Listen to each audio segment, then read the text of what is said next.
La réforme des retraites est gelée jusqu'aux prochaines élections présidentielles, mais qu'est-ce que ça va changer pour vous?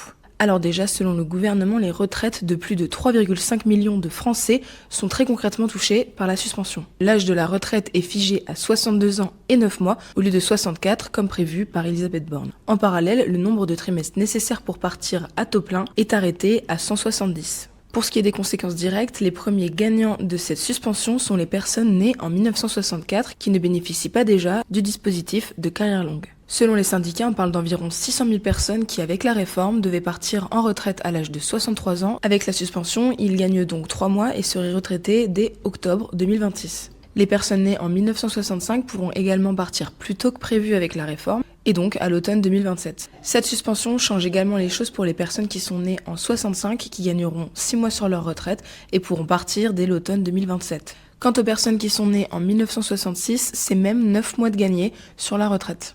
Et si vous êtes né les 2 années suivantes en 67 ou en 68, vous ne pourrez profiter de cette suspension que dans l'hypothèse où le report de l'âge légal de départ reprendrait au même rythme en 2028. Le Premier ministre Sébastien Lecornu a toutefois mis en garde sur la suspension de cette réforme et surtout sur son coût.